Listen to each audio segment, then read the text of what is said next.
Welcome to This Organized Life. If you're a mom, wife, or coffee lover seeking advice on how to reduce clutter and reclaim time, look no further than your host, Lori Palau, founder of Simply Be Organized and author of Hot Mess, a practical guide to getting organized. For a lot of people, clutter is their dirty little secret, but it doesn't have to be. Each week, we will share practical tips, chat with experts, and provide strategies on how to keep you organized. I hope that by sharing our stories, you feel a little less alone and more empowered to tackle the areas that are holding you back. So let's get started.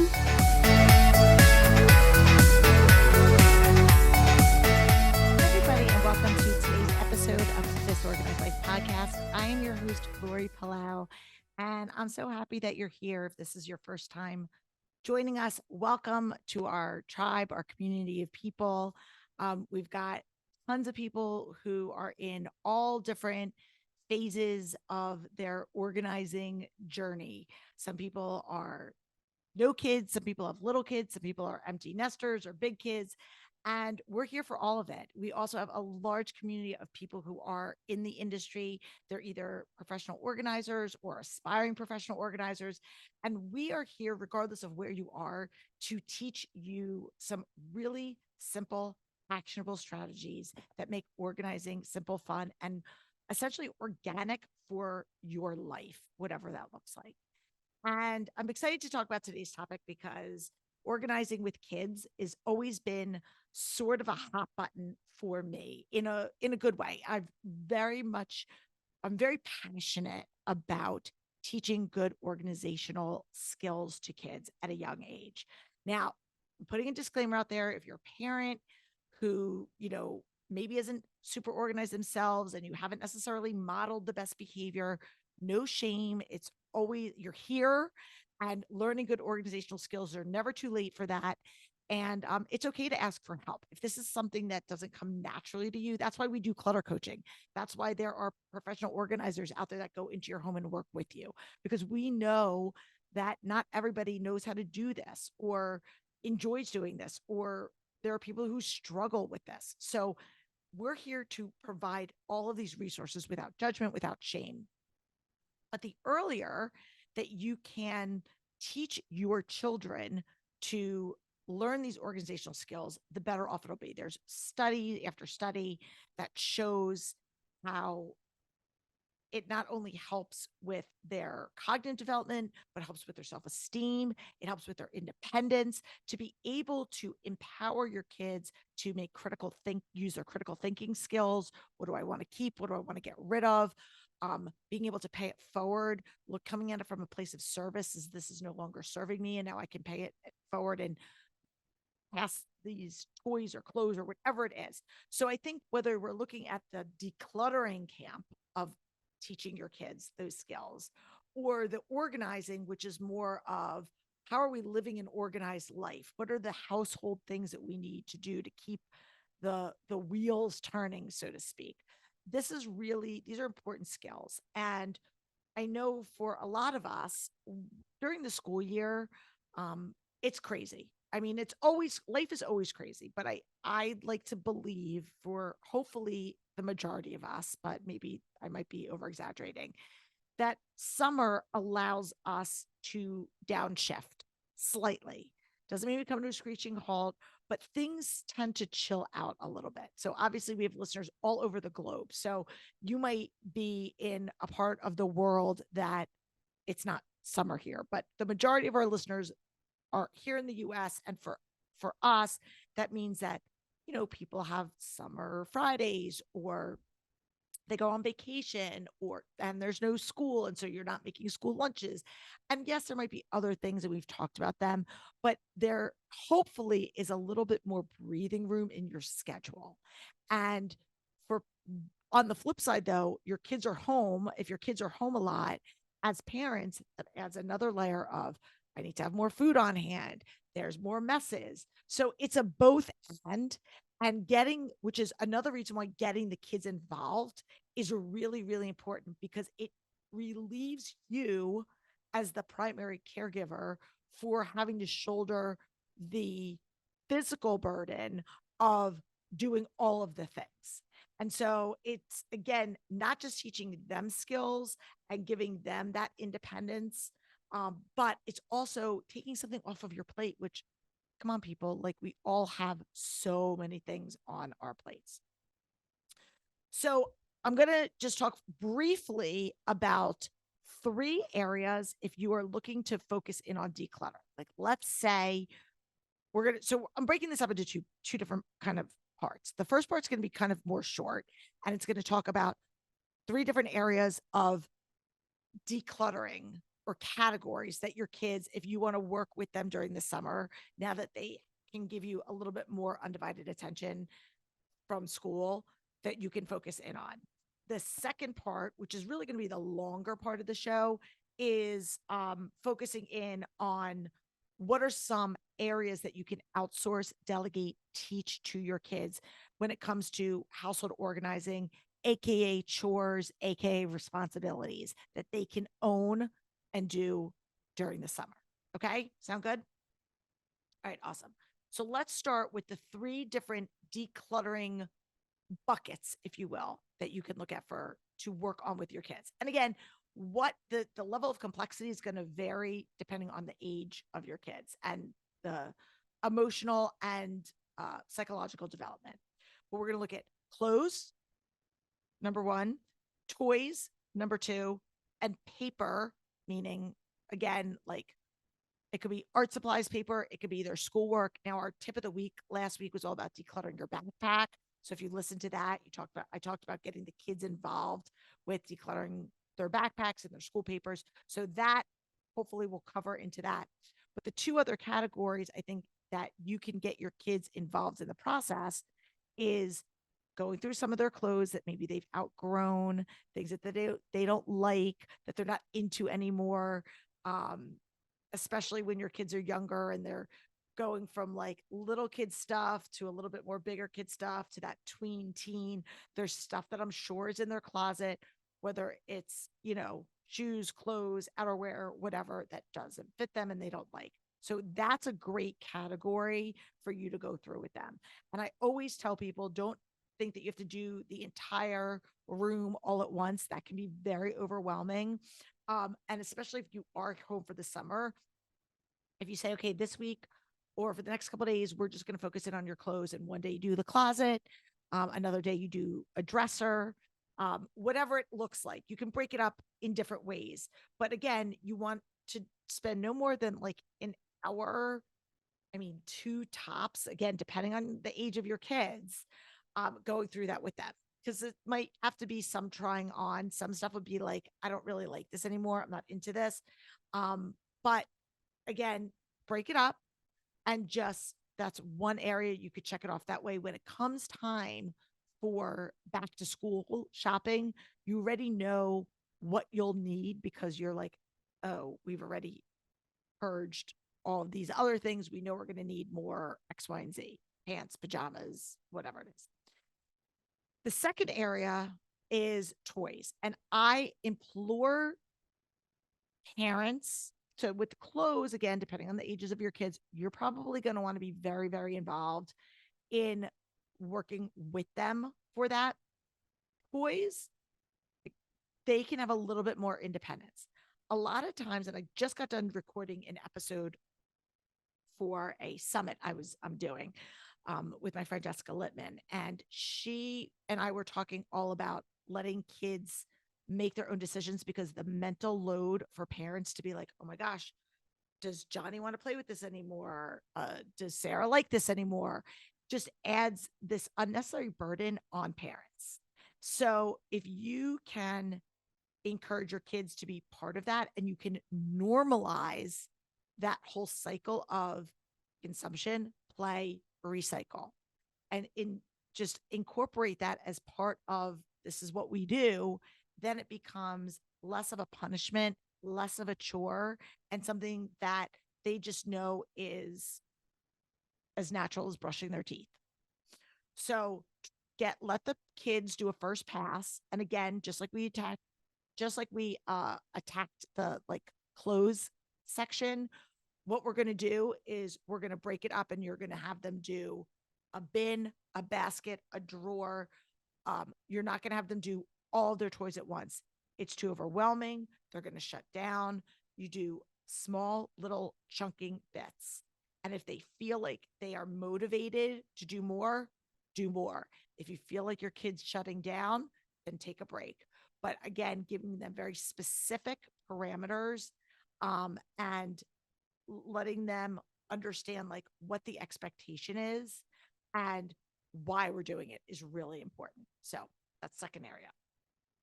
The third area, again, that we touched on is papers. And for this, hopefully it's not too much, but maybe your kids have like coloring books or little scraps of paper. If you, I know my kids were really into arts and crafts, and there was all these like little like rando things or art supplies, and they just sort of materialize like gremlins. Have them go through that. Go through the stuff that they're no longer playing with, or coloring books that are like completely filled in, and just recycle them.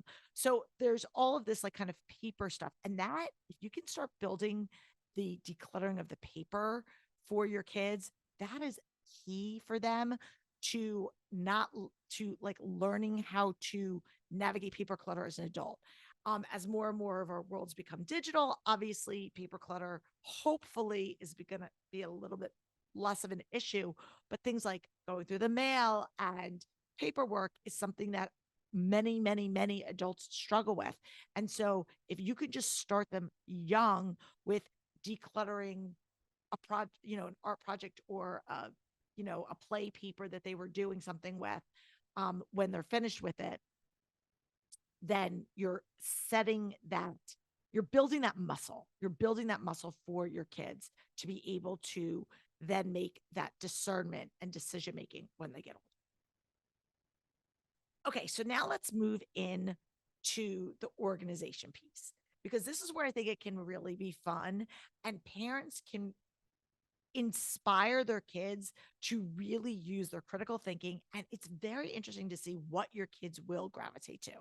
So when you're done listening to this, click in the link in the show notes, and there is a 30-day kids organizing challenge checklist that we've created.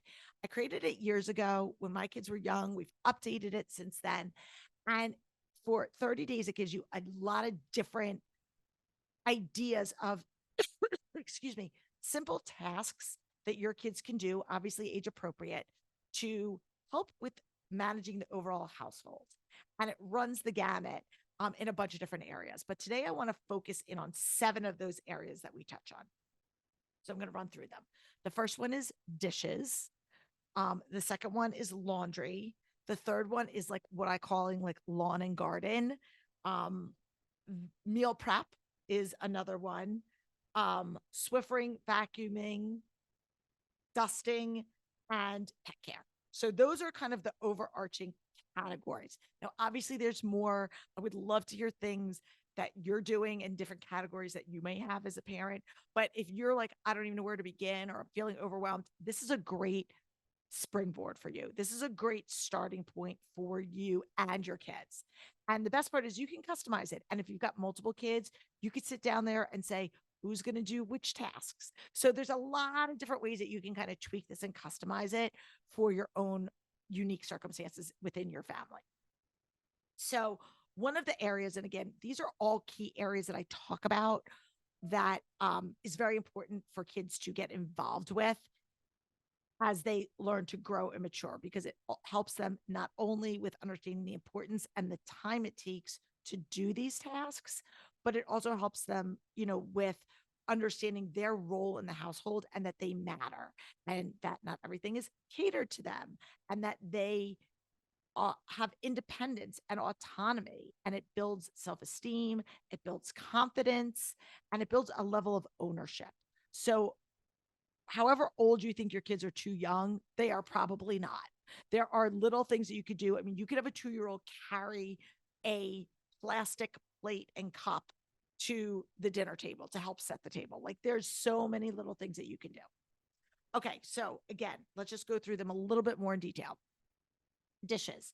So dishes, we're talking, you can have your kids set the table. You can have your kids clean up the dishes after a meal, having them either wash the dishes. If you need a step stool, let them wash the dishes, let them put them in a dishwasher, let them help them unload the dishwasher. These are all different specific individual micro tasks under the dishes umbrella that you can have your kids get involved with.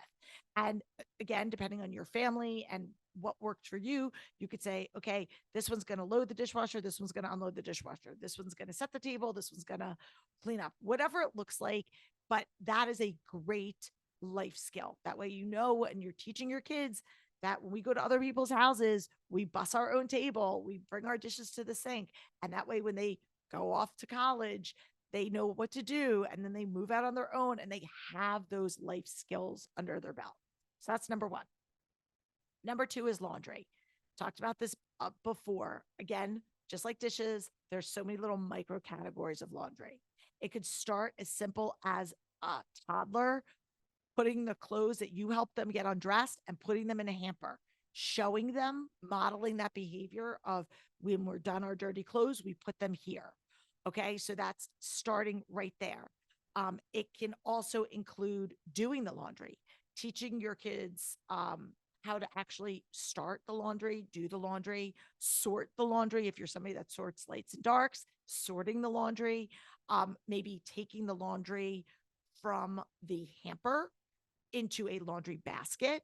That's another piece of the laundry puzzle. Folding the laundry, letting kids start with towels, start with something simple, allowing them to get part of folding the laundry. And then, of course, putting things away, showing them this is where my shirts go. This is where my socks go. These are where my pajamas go.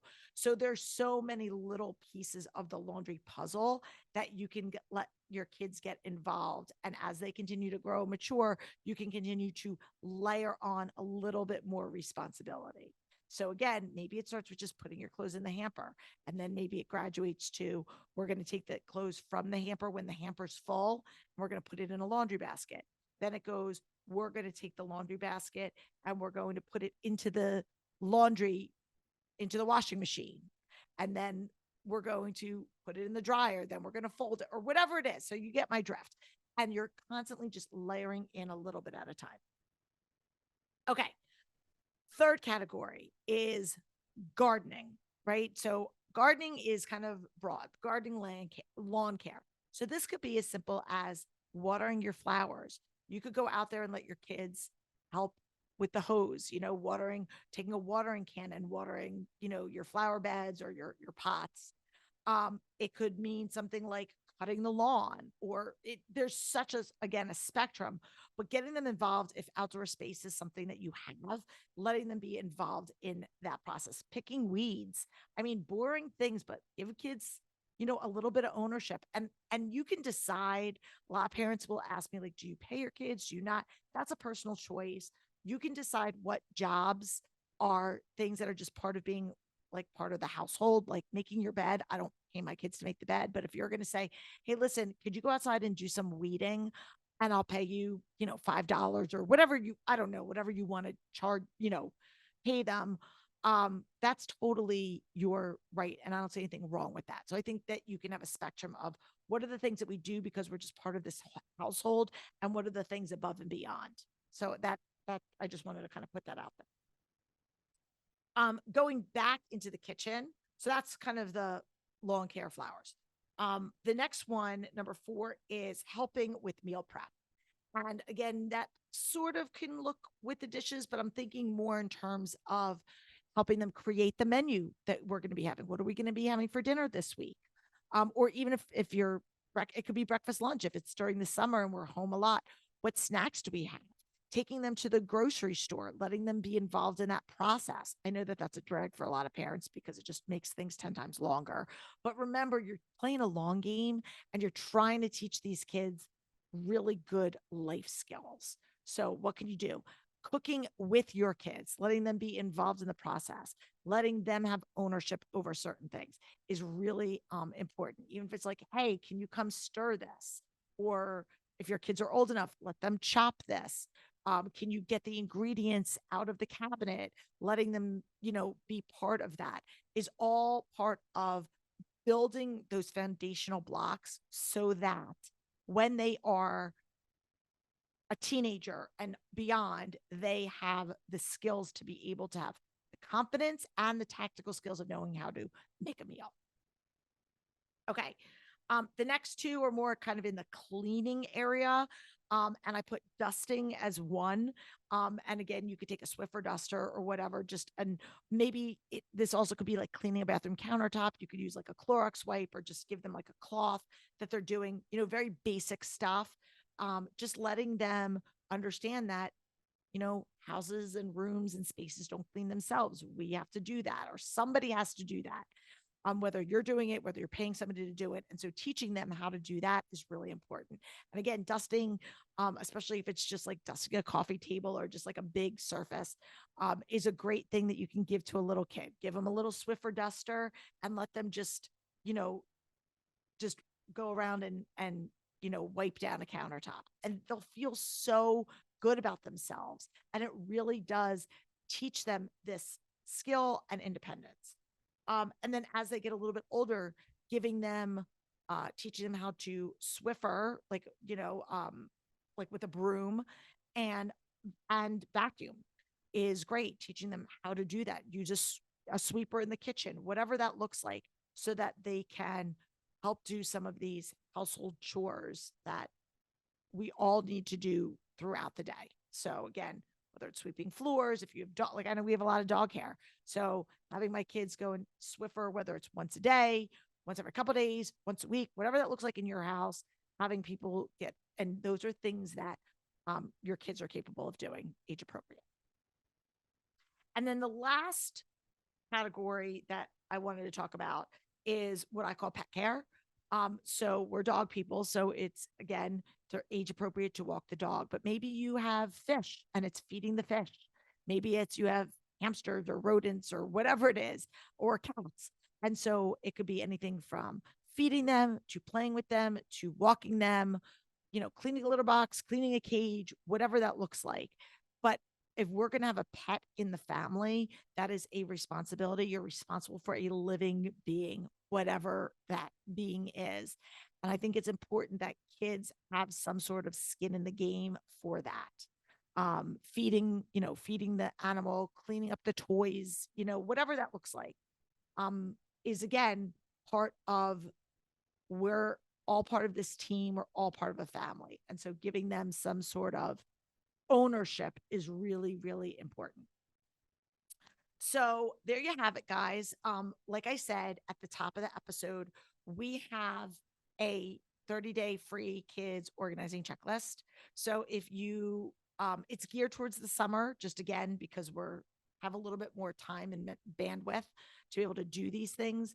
But the beauty of it is these are things that we can do all year round, but download it, get your kids involved, and you can let them say, hey, what are these chores that you are interested in? Doesn't mean that they have to do that. They don't have to do the ones that they're not interested in, but it's curious because I know in my house, like one of my kids really likes walking the dogs. The other one doesn't. One of them likes watering the flowers. Another one didn't.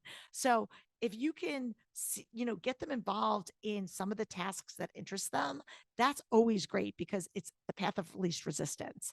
But there is also something to be said of like, we might not like this, but we all have to do it because we're all part of a team. And that's what teamwork's all about.